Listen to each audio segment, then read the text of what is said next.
Okay, this month we are presenting Rene Magritte.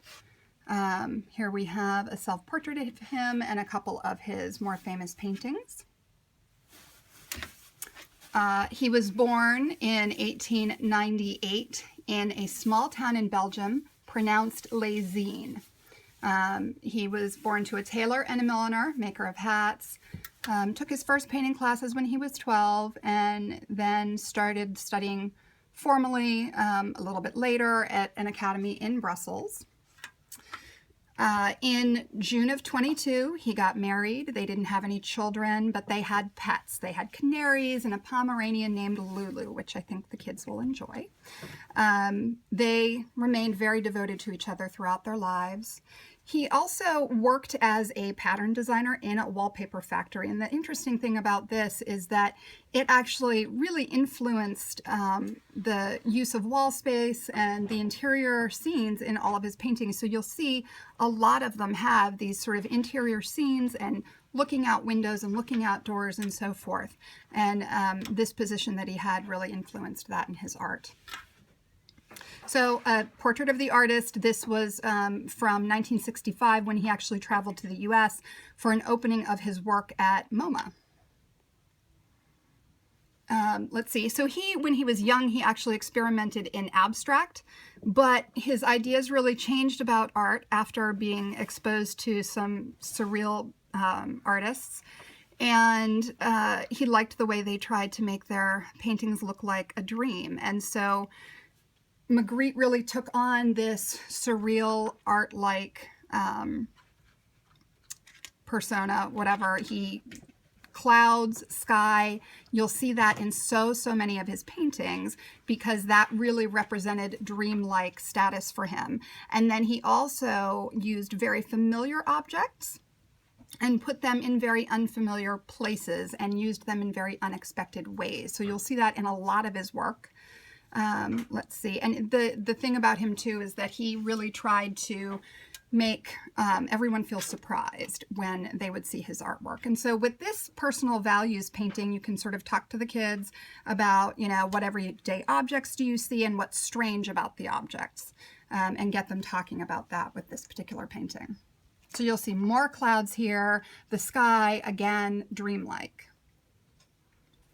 They often were also very illogical, but imaginative.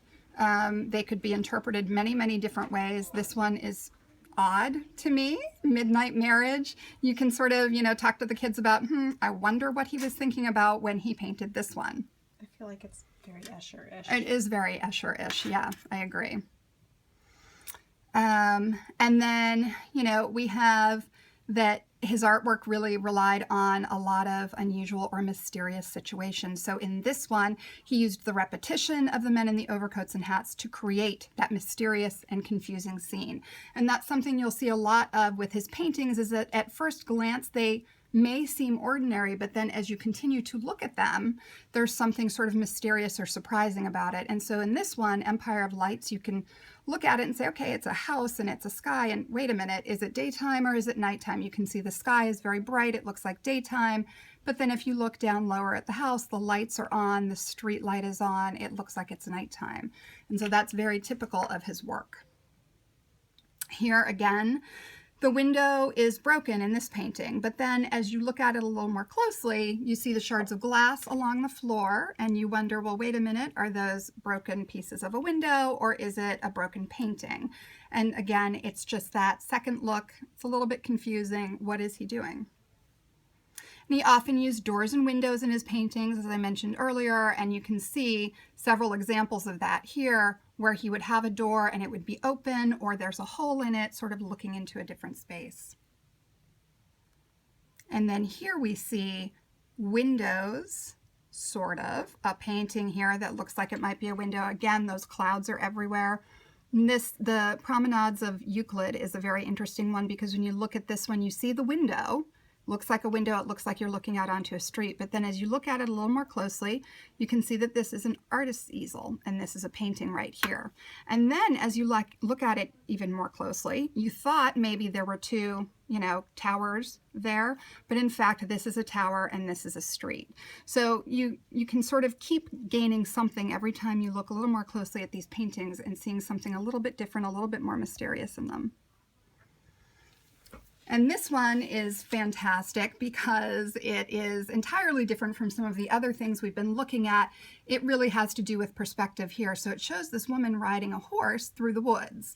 But as far as perspective goes, you can see that some of the trees that should really be behind her and the horse are in fact in the foreground. You can see all of this now in the foreground, and it's in front of the horse. And so that perspective, he has changed it completely to make a very confusing, mysterious scene. And then Magritte has many of these kinds of paintings as well, where he takes very ordinary objects like you see here and alters them a little bit. So in this case, these objects are enormous, just like we saw in that very first personal values painting as well, with the large comb and so forth. And then we have a series of paintings where he has replaced the person's body in some cases, or just head in other cases, with everyday objects. We have the bird cage and the weightlifter here, and then either a planet or a ball, I'm not entirely sure. We have there this, the entire instrument is replacing the torso, the body of this, or actually the head, I guess. There's no body on this one. And then of course we have the apple. This one is the idea, and Son of Man is the one that we'll see in here somewhere that has the apple in front of the face as well. And then we have these images. At first glance, you might think, oh, it's a group of men, but really we have some odd objects on them, floating around them and so forth. A man in a mirror, but we're not seeing the right reflection. You're seeing the back of him in the mirror. And then you have a woman here who just has some very odd things in her head. So some of them are, sort of on the more, I guess, common, general, surreal type, like this. It's just sort of a trick. And some of them are very, very, what I would call surreal. So again, we have more of those clouds and sky in many, many of his paintings. Some more examples of that.